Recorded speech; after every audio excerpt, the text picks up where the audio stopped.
So let's look at the market update, and let's look at the market update for our area, for Portland.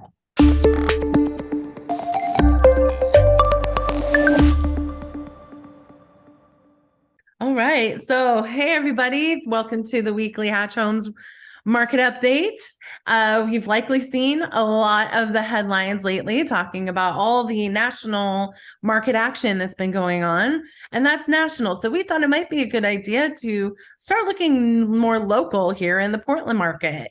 After all, what's happening here is not necessarily what's happening in the rest of the country. And we think it's important that we look at those on a micro level as well. So when we get together as realtors, we often, to discuss the market and what it's doing, we look at different factors, but we really focus in on what the average home prices are doing, what the average days on market and inventory is, and as well as just the overall action and what's been happening.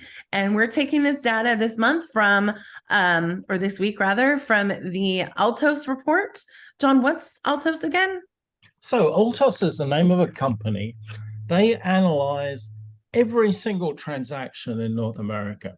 And so they come up with thousands of data points and weekly report on what's happening in the market. So it's a really important tool that we use to see what's happening in the market.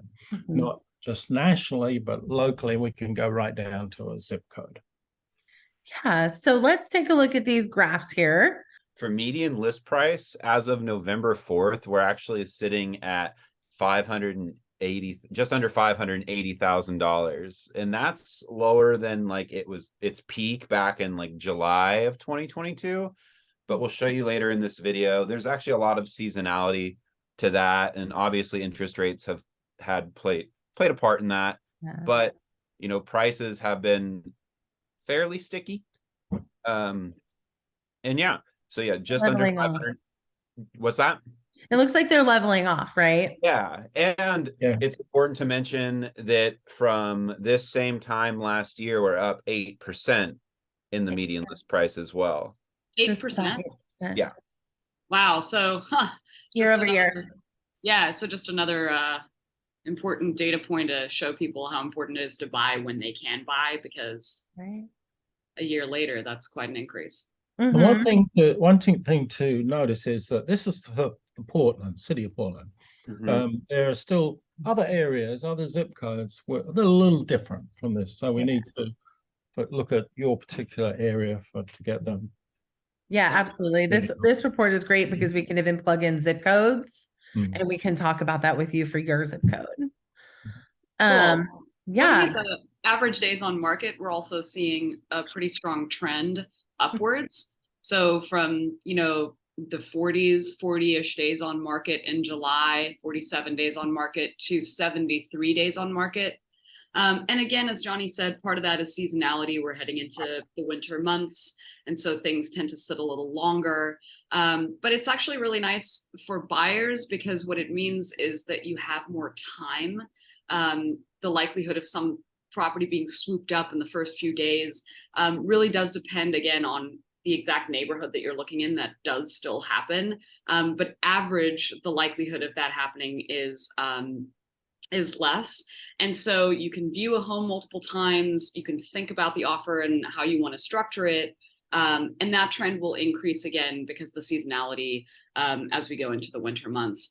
Compared to inventory, there's a really interesting thing happening in inventory. When you look at the RMLS market update they released for last month, inventory is at 2.4 months of inventory, which it hasn't been at since April 2021. So again, for me, working with the buyers that I'm working with right now, this is really heartening because it means that not only do we have time to look around because of days on market, but we also have options. There are so many great options out there. You're not just buying the first thing that comes along. You actually have things in your price range to compare it to. I guess it's just 2021, which is actually a good thing to think about because that is that's still the peak of our market that we've been experiencing the past couple of years.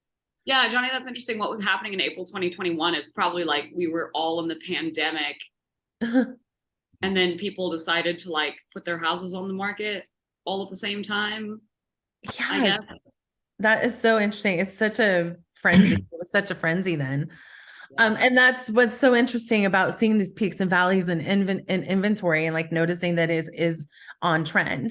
And then John, like you wanted to talk about the overall market action. And I think that's so interesting when you look at this little one down here on the right and how it's gone down. Okay, I want to talk about the market action index. This is my favorite tool. And you look at the graph here on the left, or the chart on the left, you see the the dial there, and you can see a white line on the 30 mark. That's when you have a market action index of 30, it's a balanced market. You've got a balanced number of sellers and buyers, sort of neutral market. If you go down to the left, if that dial starts turning to the left, it goes into a buyer's market. And where it is right now, it's showing that we've got a slight seller's market. A year ago, that needle was way over to the right. We had multiple offers and very low days on the market, and crazy. So it's a lot more comfortable for buyers right now. It's interesting, and looking at this dial, you would think that a balance would be in the middle, but and it's not necessarily. No. That's why you have to know how to look at it. Yeah. And the big thing here, you can see like the top semicircle is today, and underneath last month, what was happening last month. Normally, if we see a difference there, we can see the market's changing. But right now, it's showing the same. It's been the same for the last month as far as the. It's also interesting to look at this versus sort of our experience out there, because coming from where we've been coming from, pandemic wise, it feels like such a buyer's market. So it's interesting to see that we are still in a slight seller's market, because those things feel very differently, sort of subjectively. It really does. Very particular to neighborhoods and price points.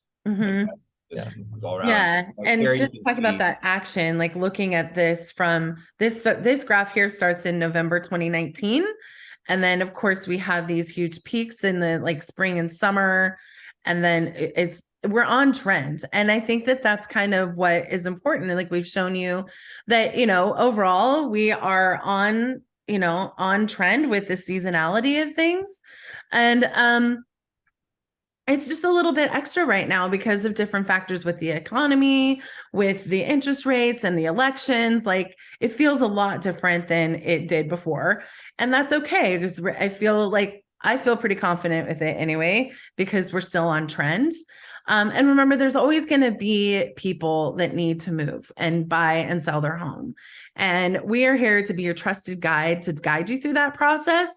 So if you want to move and you'd like to discuss your hyper local neighborhood, we can use the same data points and use these same reports to show what's happening in your particular neighborhood. So give us a call. We can talk about a strategy with you. And we can make your dreams come true.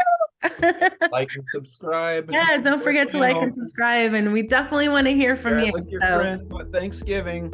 Yes, thank you. Have a good one, everyone.